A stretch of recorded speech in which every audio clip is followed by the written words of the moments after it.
Hello students and welcome to online tutor. Online tutor में आपका स्वागत है और यदि आप मेरे चैनल पे पहली बार आए हैं तो इसे सब्सक्राइब करना ना भूलें। आज हम लोग क्लास 9 मैथ्स का जो है एक्सरसाइज 5.1 करेंगे। तो इसका क्वेश्चन नंबर 1 है। क्वेश्चन नंबर 1 में इसने बोला है कि which of the following statements are true and which are false, give reason for your answers. तो इसने ये 5 स्टेटमेंट्स दिए, हमें ये बताना है कि इसमें से कौन सी स्टेटमेंट सही है और कौन सी स्टेटमेंट जो है फॉल्स है, और तो क्यों फॉल्स है या क्यों ट्रू है उसका रीजन भी देना। ओके, तो ये टोटल 5 स्टेटमेंट्स है। तो सबसे पहले हम फर्स्ट स्टेटमेंट देख लेते हैं क्या है। फर्स्ट स्टेटमेंट ये बोलता है only one line can pass through a single point. ये बोलता है कि एक सिंगल पॉइंट से सिर्फ एक लाइन पास हो सकती है। सबसे पहले देखिए ये एक सिंगल पॉइंट है। ओके, ये मैंने एक पॉइंट बनाया, इसमें से मैं कितनी लाइन पास करवा सकता हूँ देखते हैं। देखिए एक लाइन मैंने ये पास करवा दी इसी पॉइंट से, दूसरी लाइन मैंने ये पास करवा दी सेम पॉइंट से, ये वाला पॉइंट है। ओके, तो इसने क्या बोला कि only one line can pass, लेकिन दो तो मैंने ऑलरेडी करवा दी, और कुछ कर सकता हूँ क्या। ये देखिए और भी करवा दी, ये और भी करवा दी इसी पॉइंट से। तो इसका मतलब ये स्टेटमेंट तो डेफिनेटली फॉल्स है, क्योंकि एक पॉइंट से आपकी ऑलरेडी मैंने 1 2 3 4 5 6 लाइनें पास करा दी। एक पॉइंट से आप इनफाइनाइट नंबर ऑफ लाइन पास करा सकते हैं। इनफाइनाइट नंबर ऑफ लाइन का मतलब है कि अनगिनत लाइनें पास करवा सकते हैं। ओके, तो ये स्टेटमेंट्स क्या है, ये स्टेटमेंट है फॉल्स। ओके, इसका रीजन क्या है, इसका रीजन ये है कि infinitely many lines can pass through a point in different direction. Okay, अलग अलग डायरेक्शन में आप जो है वो बहुत सारी लाइन पास करा सकते हो। एक सिंगल डायरेक्शन में आप एक ही लाइन पास करवा सकते हो, क्योंकि इसी डायरेक्शन में एक ही लाइन जाएगी। ओके, लेकिन अगर मैं डायरेक्शन चेंज कर दूंगा इसी पॉइंट से तो अलग अलग दूसरी लाइन होगी, एक और डायरेक्शन में तीसरी लाइन होगी। ऐसे में इनफाइनाइट मतलब अनगिनत लाइनें पास करवा सकता हूँ। ओके, तो अब इसका पार्ट 2 देखते हैं। पार्ट 2 में क्या बोलता है कि there are an infinite number of lines which pass through two distinct point. देखो एक पॉइंट ये है, एक पॉइंट ये है, इन दोनों के बीच में मैंने एक लाइन खींच दी।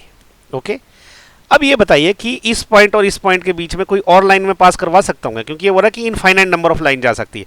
अगर मैं फिर से इन दोनों के बीच में लाइन खींचूंगा तो अगेन वो इसी लाइन के ऊपर आएगी। ओके, तो इसका मतलब कि दो पॉइंट के बीच में से केवल एक ही लाइन पास हो सकती है, जबकि ये क्या बोल रहा है इनफाइनाइट मतलब अनगिनत लाइनें पास हो सकती है। तो इसका सीधा सीधा मतलब है कि ये स्टेटमेंट तो फॉल्स है। ओके, तो ये स्टेटमेंट है फॉल्स। अब इसका रीजन क्या देना आपने, इसका रीजन जो है ना ये देना आपने कि only one line can pass through two distinct point, मतलब दो डिस्टिंक्ट अलग अलग पॉइंट जो रहते हैं उसमें से केवल एक लाइन पास हो सकती है। ओके, अभी थर्ड देखते हैं। थर्ड में क्या बोल रहा है कि a terminated line can be produced indefinitely on both the sides. Okay, एक लाइन है टर्मिनेटेड लाइन, तो इसको दोनों साइड पे आप इनडेफिनेटली प्रोड्यूस कर सकते हो, मतलब और आगे खींच सकते हो। तो ये स्टेटमेंट सही है, इसमें कोई डाउट ही नहीं, क्योंकि ये टर्मिनेटेड लाइन है, मैं इसको चाहूँ तो दोनों इस साइड भी खींच सकता हूँ, इस साइड भी खींच सकता हूँ।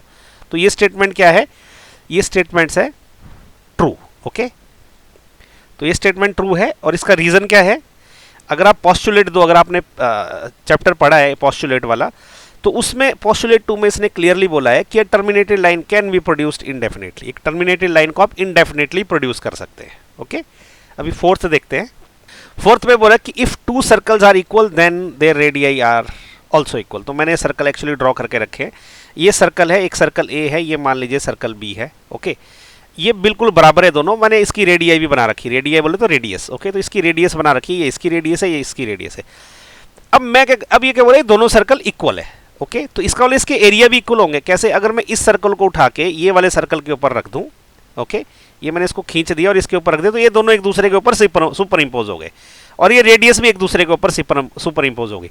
इसका वाले सर्कल भी इक्वल है और इसकी रेडियस भी इक्वल है। ओके, यानी कि इनका एरिया भी इक्वल है। ओके, तो जो सर्कल ए है, ए का एरिया कितना है, पाई आर स्क्वायर। ओके, बी का एरिया भी कितना रहेगा, सर्कल बी का, ये भी पाई आर स्क्वायर रहेगा। ओके, तो इसका मतलब ये है कि रेडियस तो दोनों के इक्वल ही रहेंगे, क्योंकि ये इक्वल है। ओके, तो ये स्टेटमेंट क्या है, ये ट्रू है।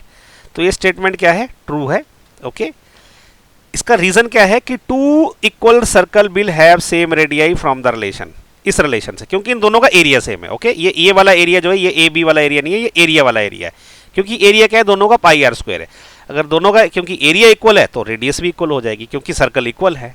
ओके, फिफ्थ में क्या बोलता है, इन फिगर 5.9, एक्चुअली फिगर 5.9 है, मैं फिगर लिखना भूल गया। इसमें लिखा है कि if A B is equal to P Q, तो ये लाइन है ए बी, ये इस पी क्यू के बराबर है। ओके, और P Q is equal to x y, ये पी क्यू जो है वो एक्स वाई के बराबर है। Then A B is equal to x y, तो ये क्या हो रहा है, ये ए बी जो है ये इस एक्स वाई के बराबर है।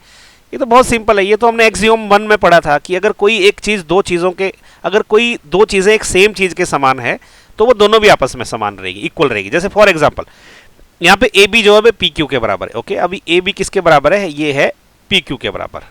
ओके, अभी एक्स वाई भी पी क्यू के बराबर है। ठीक है, सिर्फ इन्होंने उल्टा लिखा है लेकिन बात तो वही है। ठीक है, इन्होंने क्या लिखा है कि P Q is equal to x Y.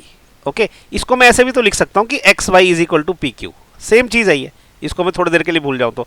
अब ये ए बी भी पी क्यू के बराबर है, एक्स वाई भी पी क्यू के बराबर है, इसका मतलब जो ए बी है वो एक्स वाई के बराबर रहेगी, मतलब ये स्टेटमेंट ट्रू है।